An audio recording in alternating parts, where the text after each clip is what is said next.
زندان بودی، یک شخصیت که خودش سالها در زندان بود. ببین همه اینا سبب شده بود که تو اون مقطع تجزیه طلب نبودید آقای کامرانی؟ نه نبودم. ببینید من به عنوان یک حقوقدان، به عنوان یک وکیل حقوق بشر اعتقاد داشتم و دارم هر ملتی به صورت مسالمت آمیز حق استقلال داره. ببینید قائل شدن به حق اون یه چیزیه، تعقیب اون سیاست و یا عدم تعقیب اون سیاست یه چیز دیگه ای هستش. در حقوق ما میگیم عالم اثبات، عالم ثبوت. وقتی ما تعریف یک جرمی رو میکنیم، قتل رو میکنیم، در عالم ثبوت داریم میکنیم، میگیم که تعریف جرم اینه، در قانون تعریف شده باشه، مجازاتش اینه، فلان و فلان. ولی که اگه همچین جرمی اتفاق نیفته، مسئله اثباته. حق تعیین سرنوشت ایجاب میکنه که هر ملتی، هر کامیونیتی که مشخصات یک ملت رو داره و نمیتونه سرنوشت خودش رو تعیین بکنه و از طریق اون بادی پالیسی اصلی اراده اون به گروگان گرفته شده و هیچ راهی برای تحقق اون هم وجود نداره، این ملت حق داره که سرنوشت خودش رو تعیین بکنه. من به عنوان حقوقدان، به عنوان کسی که به اینا اعتقاد دارم، نمیتونم منکر این حق بشم. ولی مسیرتون تغییر کرد دیگه، به حال مسیر شما تغییر ولی به عنوان یک سیاستمدار، به عنوان یک فعال سیاسی مسئول یه حزب، اون موقع خب واقعیت ها نگاه میکنم، ممکن ها نگاه میکنم، به منافع مردم، ثبات اجتماعی، رفاه مردم، ایجاد دوستی و همزیستی بین اتنیک‌های مختلف. اجازه بدید همینجا متوقف شیم. ایجاد دوستی و همزیستی بین اتنیک‌های مختلف. میخوام ببینم چقدر برای این کار تلاش کردید. شما میگید که مردم آذربایجان، از عبارت خودتون اینجا یادداشت کردم، تحقیر ترک‌ها. میگید که مردم آذربایجان تحقیر شدن، ترک زبان‌ها تحقیر شدن، ترک ستیزی در ایران وجود داره. حالا من اینجا میخوام بمونم با شما سر چند تا موضوع. چقدر واقعاً تلاش کردید برای اون همزیستی مسالمت آمیز خودتون در خودتون؟ ما میدونیم در شهرهای ترک نشین ایران، در شهرهای آذربایجان، مثلا در ارومیه، همه که ترک نیستن، کردها هستند، ارامنه هستند. اما شما که از این صحبت میکنید که ترک زبان‌ها یا مردم آذربایجان تحقیر شدن، به حاشیه رانده شدن، حقوقشون تضییع شده که در بسیاری از موارد هم درست میفرمایید، چقدر حق اون گروه‌های جمعیتی که در شهرهای ترک نشین زندگی میکنن رو رعایت کردین؟ ما بارها شاهد درگیری بودیم بین ارامنه که ساکن هستن در شهرهای آذربایجان و مردم آذربایجان، مردم کسانی که از کردها اونجا هستن. یعنی میخوام بگم در عمل خودتون چقدر به این تنوع و تکثر تونستید که احترام بگذارید؟ اولا متاسفانه هیچ یک از این ملیت ها و یا ملت ها، چه ترک ها، آذربایجانی ها، کردها، ارمنی ها، نمیدونم بقیه غیر فارسی ها، متاسفانه حاکم نیستن. یعنی همه این ملت های غیر حاکم هستن. ساختار قدرت، ساختار در واقع ابزارهای سرکوب در اختیار هیچ یک از این ملت‌ها نیست. همه اینا در اختیار ملت حاکم ما داریم در مورد زندگی مسالمت آمیز این گروه‌ها با هم صحبت می‌کنیم. بله، آذربایجانی‌ها و ترک‌ها در ایران ملت حاکم نیستن. بعد از کودتای رضاشاهی و فروپاشاندن حکومت 3000 ساله ترک‌ها در ایران، دیگر ترک‌ها در ایران ملت حاکم نیستن که جوابگوی مسائل بشه، ملت دیگری حاکم است. نه، سوال منو عوض نکنید، بس چیز دیگری بود. البته اینم میدونیم که خیلی هم به شما خواهند گفت که هم شخص خامنه‌ای به حال ترک بود، هم رئیس جمهور حال حاضر مملکت ترکیه. یعنی اتفاقاً بین همسر حسین شریعت مداری هم نماینده مجلس بود، اتفاقاً بر ضد خانم‌ها هم داشت خیلی فعالیت میکرد. یعنی ببینید این چیزی عوض نمیکنه. در ارتباط با علیرغم تمام این مسائل، فعالیت‌هایی که خود من کردم به عنوان یک وکیل، بعد به عنوان یک فعال آذربایجانی، بعد به عنوان یک رهبری حزب، همه کسانی که با من سر کار دارن میدونن. اولا خوشبختانه علیرغم تمام مشکلاتی که اون اشغال قره‌باغ در جمهوری آذربایجان توسط ارمنی‌ها، حتی یک ارمنی در آذربایجان جنوبی تا به امروز اذیت نشد. حتی یک ارمنی درگیری که بسیار بوده. بله درگیری که بوده، ولی هیچ وقت درگیری هم نبود. حتی یک مورد اگه کسی خبرشو با فکت به من بده، من حرفمو پس میگیرم.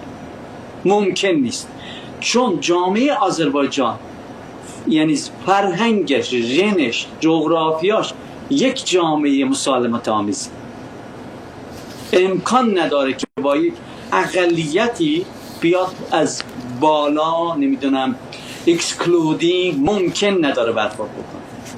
و تا حالا من به هم به عنوان یه وکیل، هم به عنوان کسی که 5-6 سال تلویزیون اداره کردم، بله، یک خبر هم حتی من ندیدم. و تا اون جایی که ممکن بود، ببینید بعد از تشکیل حزب مرکز آذربایجان، ما ائتلاف دموکراتیک ملت‌ها در ایران رو که حزب مرکزی آذربایجان یکی از بنیانگذارانش و فعال، یعنی عضو فعالش بود، متشکل از بلوچ‌ها، عرب‌ها، قشقایی‌ها، ترکمن‌ها، با همه وارد مذاکره شدیم.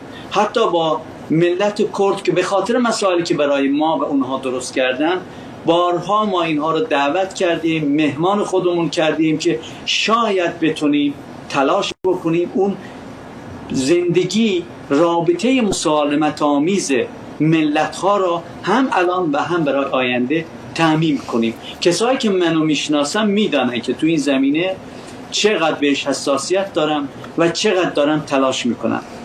فرمول های حقوقی و سیاسی که تا حالا از طرف حزب ما، از طرف شخص خود من، مقالاتی که من نوشتم، به هیچ عنوان به مسئله ترک بودن، مسئله آذربایجانی بودن به مثابه یک موضوع ذاتی، تاریخی، نژادی نگاه نکردم. همیشه از منظر حقوق بین الملل، حقوق بشر و اینکه بر مبنای این پرنسیپ ها راه حل های حل مسالمت آمیز اختلاف را که در دنیا تجربه شده پیش بکشیم و فرمولی که جلو میذاریم فقط بین ترک و کرد نباشه، بین ترک و گیلک نباشه، به همه باشندگان، همه اتنیکا، ملت‌ها و ملیت‌های ایران. اگر اختلافی یه جایی هست که متاسفانه تو این 100 سال ایجاد کردن، برای همشون بدون تبعیض اعمال بشه. آقای کامرانی، همین پارسال درگیری هایی بود در ارومیه، مثلا شعاری دادن گروهی که ارومیه کردستان است، از اون طرف در مقابلشون گفتن ارومیه ترک است، ترک خواهد ماند. این درگیری ها به هر حال وجود داره در داخل شهرهای آذربایجان. نمیتونیم بگیم که درگیری نیست، ولی اینکه ما چگونه با این درگیری ها روبرو میشیم شاید توضیح میدم اون سیاست هایی رو که تلاش میکنید براش و میخواهید که به هر حال به نوعی این مسالمت رو خلق بکنید. حالا در کنار اینها میخوام از شما بپرسم که اگر اینطور هست که شما میگید، چرا پس احساسات هویت طلبانه در آذربایجان تا این حد هم وجود داره، هم افزایش پیدا میبینیم که کرده، در مقاطعی شدت میگیره؟ آیا این فقط به خاطر سرکوب حکومت مرکزی است که یک حکومت سرکوبگره؟ ما میدونیم که به طور مشخص ستم تقاطعی روامی داره به کرد و لر و بلوچ و ترک و عرب و اینها، این رو میدونیم، این واضحه و به خاطر همین ما راجع به این بحث نمی‌کنیم. ولی آیا صرفاً به خاطر سرکوب حکومت جمهوری اسلامی است یا اینکه دلایل و ریشه‌های دیگه‌ای هم داره این هویت طلبی، حرکت‌های هویت طلبانه آذربایجان که میدونید بخشی از جامعه ایران رو هم نگران میکنه؟ ببینید، طبیعتاً بخشی از این واکنش‌ها، فعالیت‌های سیاسی به خاطر سرکوب جمهوری اسلامی، ولی بخش دیگرش فراموش نکنید که مسئله آسیمیلاسیون و فارس‌سازی در ایران متاسفانه توسط دولت مرکزی، توسط پهلوی‌ها از آذربایجان شروع شده. یعنی اولین ملتی که پروژه دیگرسازی، بی‌هویت سازی پلان ریزی شده و تغییر دموگرافی این ملت، این جامعه برای اولین بار در تاریخ معاصر ایران شروع شده، آذربایجانی ها بودن. و اینو فقط من نمیگم، نویسندگان بسیار قدری مثل غلام حسین سایری، رضا براهنی و خیلی جلال آل احمد میتونیم مراجعه کنیم و ببینیم که برای آذربایجان چه ها که نکردن. و مهمترین دلیلش اینه که ملتی که حداقل در تاریخ ثابت شدهش بیش از 1000 سال کشوری به اندازه ایران که نه چندین برابر ایران رو، آخرین در واقع حجمش تا سال 1925 یعنی با کودتای رضا شاهی بود، کشوری رو اداره کرده، یک کشور مولتی نشنل، نه زبانی را قطع کرده نه ملتی را سرکوب کرده، علی الرغم که اون موقع اصلا مفاهیم مدرن حقوق بشری و حقوق زبانی و این اصلا تو کانسپت نبود. ملتی که همچون سابقه ای داره و کشوری رو ایجاد و حفظ کرده. مثال میزنم، رومی ها، روم شرقی مثال میزنن، بیزانسی ها. با بیزانسی ها کی جنگ کرد؟ اون پادشاهی که بیزانسی ها را شکست داد در کجای ایران بود؟ مگه در شهرری نبود؟ مگه سلطان طغرل برادرزادش آلپرسلان سلجوقی نبود؟ اگر اینا نبودن مگه میتونستیم از ایران صحبت بکنیم؟ ایرانی مگه میتونست وجود داشته باشه؟ حالا آذربایجانی جواناش، حرکتش فقط آذربایجانی هم نیستن، ترکای خراسان هستن، ترکای ترکمن هستن، قشقایی هستن، در همه جای ایران، حداقل در 26 استان از 31 استان ایران حضور جدی دارن. خب ولی دوباره شما دارید میگید که من عبور کردم از اون خواسته استقلال. چی بهشون برمیخوره آقای کامرانی؟ ببینید شما چرا شعارهای سوالم اینه، شما چرا شعارهای ملی مطرح نمی‌کنید؟ بله. چرا شما شعارهای ملی مطرح نمی‌کنید؟ چرا شعارهاتون صرفاً مرتبط به آذربایجان؟ ما معتقدیم که اینکه زبان ترکی در ایران باید رسمیت پیدا کنه عین ملیته. چرا؟ چون از جمعیتی بزرگترین ملت ایران هستش و در همه جای ایران هستند.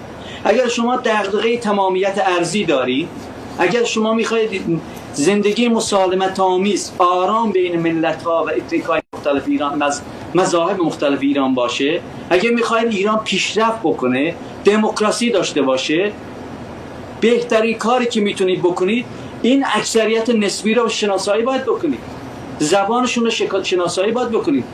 آذربایجانی یک ترک به نمیتونه، یعنی کرامت انسانیش نمیتونه قبول کنه، اینتگریتیش نمیتونه قبول کنه که زیر یوغ یک پالیسی بادی غیر غاصب، چطوری بگم، غاصب و نامشروع که زبانش را، هویتش را، تاریخش را، جغرافیاش را، اقتصادش را، همه چیز را نیست و نابود کرده و میخواد همچنان به این سیاستش ادامه بیده و با دروغ‌هایی که ساخته و داره استثمار میکنه اکثریت جامعه را که گویا ترک‌ها در ایران حاکم هستن و بدون خونریزی مثلا فلان شهر رو گرفتن، بهشون بر میخوره. میگه من تا این ترازوی ناعادلانه رو درست نکنم، و اینجاست که دقیقاً دستشو میذاره تا همون جایی که چرخ تاریخ به بیراهه حرکت کرد. برای همین آذربایجانی دست از این شعار و اعتقادش اینه که شعارهایی که حرکت ملی میده، آزادی، عدالت، ملی، حکومت، نمیگه آزادی فقط برای آذربایجان، نمیگه عدالت فقط برای آذربایجان، ملی، حکومت فقط برای آذربایجان، یعنی برای همه. از این ملی تر، از این سراسری تر پس کدوم شعار بده؟ ببینین آقای کامرانی، حالا من سر زبان برمیگردم، خیلی مسئله مهمی باز با شما صحبت میکنم، اما چون الان این پرسش رو مطرح کردیم که از این شعار ملی تر کدوم، ببینید شما حتی مسئله مثل دریاچه ارومیه رو که تمام ایران بابت دریاچه ارومیه واقعا مثل زخمی بر قلب همه مردم ایران بوده در این سالها، شما ولی بیش از این که این رو بحرانی ایرانی بدونید، بحرانی برای سرزمین ایران بدونید، این رو بحرانی توصیف کردید همواره که داره موجودیت آذربایجان رو به خطر میاندازه. شاید از این زاویه وارد بشیم بتونم پاسخمو از شما بگیرم. مگه آذربایجان بخشی از ایران نیست؟ مگه حمایت از یک